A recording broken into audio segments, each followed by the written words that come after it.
আবু হুরায়রা রাদিয়াল্লাহু তাআলা আনহু রাতের বেলা তো পাহারা দিতেছেন বাবা, কারণ সাহাবী মানুষ আমানতদার হওয়ার দিক দিয়ে 100 জোরে বলেন ঠিক কিনা। যেহেতু সাহাবারা হলেন ইসমিয়ারুল হক, অর্থাৎ ইসলামের সত্যের মাপকাঠি হলেন সাহাবারা। আবু হুরায়রা রাদিয়াল্লাহু তাআলা আনহু রাতের বেলা পাহারা দিতেছেন গো বাজান। ইতিমধ্যে গভীর রাতে কোনো একটা যেন চোর আসছে, অন্ধকারের মধ্যে এসে গমের যে বস্তা ছিল তার মধ্যে হাত দিয়েছে। কি করছে? আবু হুরায়রা চিন্তা করলেন ব্যাপার কি, কে যেন আওয়াজ করতেছে, কেমন যেন আওয়াজ হইতেছে, মনে হয় কেউ যেন আসছে গো বাবা। এইবার পেছন থেকে দেখেন একজন ব্যক্তি গমের খাদ্য গোডাউনে গমের ওখানে হাতটা দিয়েছে। যেই মাত্র হাত দিয়েছে গো, সঙ্গে সঙ্গে পেছন থেকে আবু হুরায়রা রাদিয়াল্লাহু তাআলা আনহু চেপে ধরেছে। আল্লাহু আকবার বলেন। এরা হলো পাহারাদার, জোরে কোন ঠিক কিনা, যারা আমানত হওয়ার দিক দিয়ে, আমানতের দিক দিয়ে 100 আল্লাহু আকবার বলুন।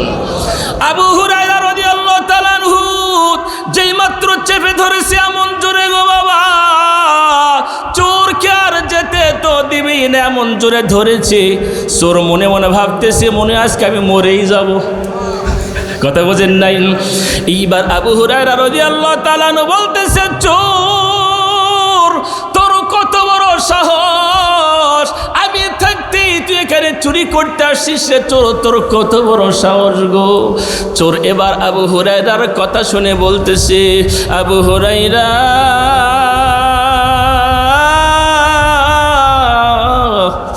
আবু হুরায়রা রে, আমাকে একটু ছাড়ো গো, আগে আমার সঙ্গে দুই একটা কথা বলা।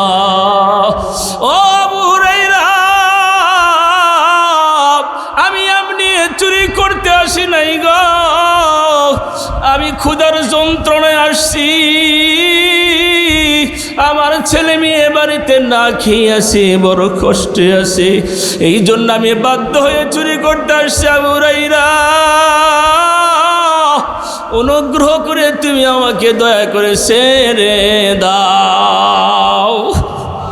আবু হুরায়রার মনটা কিন্তু বাবা শক্ত না, বরং নরম। আল্লাহু আকবার বলেন। তার মধ্যে মুসলমান ইমানদারদের অন্তর কিন্তু শক্ত হয় না, শক্ত হয় কাফেরদের অন্তর। জোরে কোন ঠিক কিনা? মুসলমানদের অন্তরটা সবসময় কিন্তু নরম হয়। এবার লক্ষ্য রাখেন, আবু হুরায়রা যাকে ধরলো, বলেন তো ওই চোরটা কি আসলে স্বভাবে চোর নাকি অভাবে চোর? কারণ তো সে কথা বলতেইছে, এই জন্য বলতেছে ভাইরা, প্রিয় ভাইরা লক্ষ্য রাখেন, খুব খেয়াল করবেন। চোর কিন্তু দুই প্রকার। যদি কোনো চোর কয় প্রকার? একটা হচ্ছে অভাবে চোর, আরেকটা হলো স্বভাবে চোর। অভাবে চোর কেমন? হয়তো কোনো কিছু প্রয়োজন, আলু বেগুন ইত্যাদি ক্ষেতের মধ্যে গিয়া চুরি করছে, লুঙ্গির মধ্যে নিয়ে ঝাড়াক দৌড়। কথা বলে এমন চোর আছে না নাই? আচ্ছা বলেন তো, আসলে কি ওই স্বভাবে চোর না অভাবে চোর? অভাবে চোর। আর আরেক প্রকার চোর আছে, ওরা হলো স্বভাবে চোর। জোরে কন কিসে চোর? লোভের উপর লোভ। এই স্বভাবে চোর, তারা অনেক বড় বড় কিছু চুরি করে, চুরি করেও শান্ত হয় না, ক্ষান্ত হয় না, বরং আরও টার্গেট নিয়ে থাকে। জোরে কন ঠিক কিনা? তার মধ্যে বিশেষ কিছু কথা, কিছু মানুষ আছে, এক কথাই বলবো, সব শিক্ষিত শিক্ষিত নয়, সব মূর্খ মূর্খ নয়। জোরে কন ঠিক কিনা? কিছু শিক্ষিত লোক আছে, তারা দেশে সমাজের মধ্যে কলমের খোঁচা দিয়া দিয়া যারা রাষ্ট্রের সম্পদ, কলমের খোঁচা মেরে মেরে যারা জনগণের সম্পদ চুরি করে, বলেন তো এরা কি অভাবে চোর না স্বভাবে চোর? এ জোরে বলেন কিসে চোর? তাহলে আল্লাহ তাবারক ওয়া তাআলা কোরআনে বলেছেন যে যারা চোর এবং চুরনি, যারা চুরি করবে এদের হাতটা কেটে দেওয়া হবে। আল্লাহু আকবার বলেন। চোর চুরনিদের হাত কি করা? জোরে বলেন কি করা? কেটে দেওয়া। এখন আমাদের দেশের কিছু কিছু মানুষ তারা বলে, যদি ভবিষ্যতে আলেম ওলামা এই দেশটা চালায়, যদি সত্যি সত্যি আলেমদের হাতে চলে আসেন, তাহলে তারা নাকি মানুষের হাত কেটে দিবে। নাউজুবিল্লাহ। আচ্ছা এই কথা কি মানুষের নাকি আল্লাহর? আরো যদি বলেন কার? এক কথায় ক্লিয়ার, সৌদি আরবের মানুষের সবার হাত কি কাটা পড়ছে? ওদের হাত কি নাই? তাহলে তোমার এত ভয় কি জন্য? তার মানে চোরের মন, কথা কন ঠিক কি না? যদি আমি আপনি অন্যায় না করি তাহলে তার কাটা হবে না, কথা কন ঠিক কিনা? আর যদি অন্যায় করে, যখন সবার মাঝখানে ওপেনলি খোলামেলা যখন দুই একটার হাত কেটে দেওয়া হবে, তখন বাদবাকি চোর বলবে বাপরে বাপ, শুধু শাস্তি দিয়ে জেলখানার থেকে বের করা নয়, হাত যখন কেটে দেয় করে খাবো কি রে? জোরে কন ঠিক কিনা?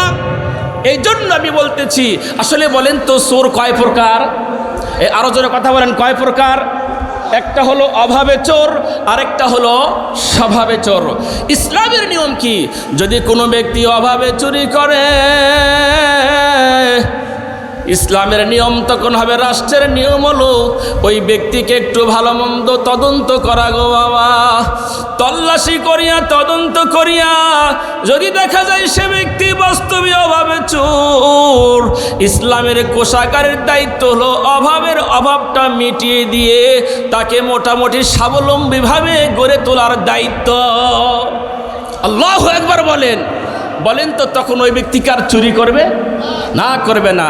আর যেই ব্যক্তি স্বভাবে চোর গো বাবা, যতই দেন না কেন বলবে এইটা দিয়ে আমার নিবারণ হয়। জোরে কন ঠিক কিনা? আবু হুরায়রা রাদিয়াল্লাহু তাআলা আনহুর কাছে ওই চোর বলতেছে, আবু হুরায়রা, আমি স্বভাবে চুরি করতে আসি নাই, আমি ক্ষুধার যন্ত্রণা অভাবে চুরি করতে আসছি। এইবার লক্ষ্য রাখেন গো বাবা, আবু হুরায়রা রাদিয়াল্লাহু তাআলা আনহু এই কথা শুনিয়া চোরকে ছেড়ে দিছে। জোরে গান কি দিছে? এ চোর, আর যেন তোকে আমি এলাকার মধ্যে না দেখি গো। চোর বলতেছে, ঠিক আছে আবু হুরায়রা, আর কোনোদিন আসবো না। আপনারা এখান থেকে কি বুঝলেন গো বাজার? যারা নাকি ইমানদার ব্যক্তি,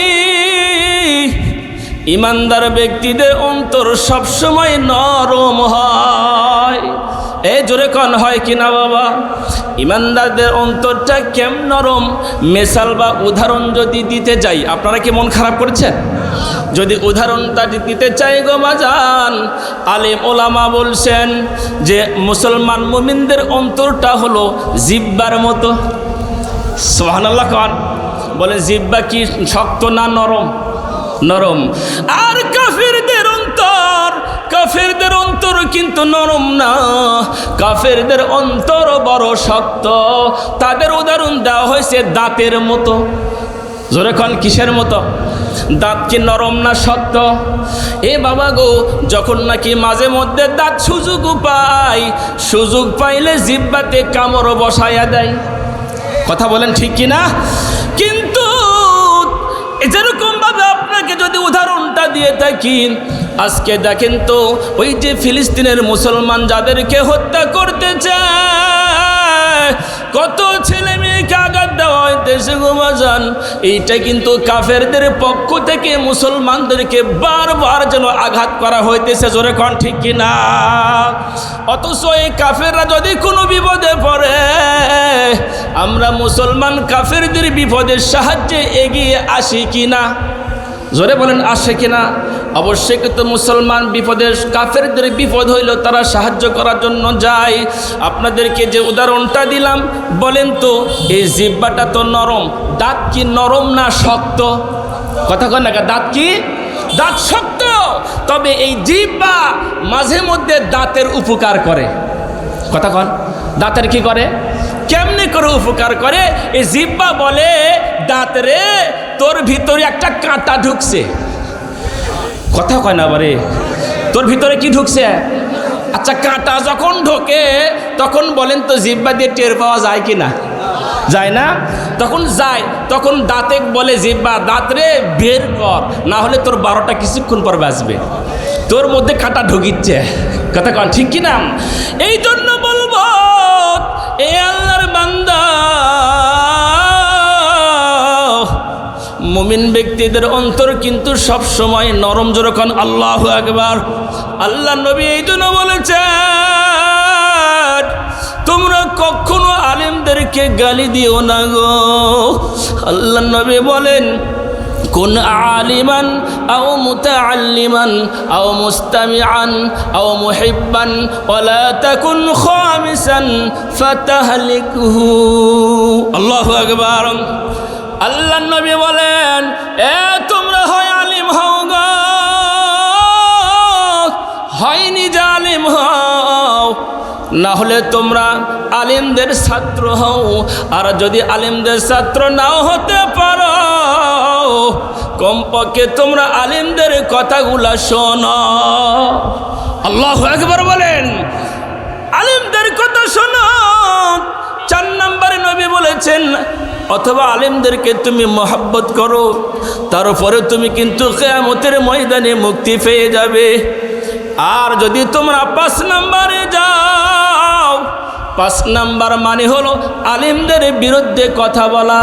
আর যখন তোমরা আলিমদের বিরুদ্ধে কথা বলবা, তখন তোমরা কিন্তু ধ্বংসের মধ্যে পড়ে যাবে। জোরে কোন ঠিক কিনা?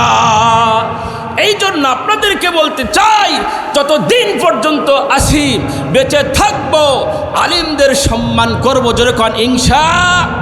জোরে বলেন ঠিক কিনা? সম্মানিত উপস্থিতি, আপনারা খেয়াল করেন, অনেক পূর্বে যখন নাকি ইমানদাররা ইমান এনেছে, তখন কাফেররা ইমানদারদেরকে বারবার নির্যাতন করছে। জোরে কোন ঠিক কিনা?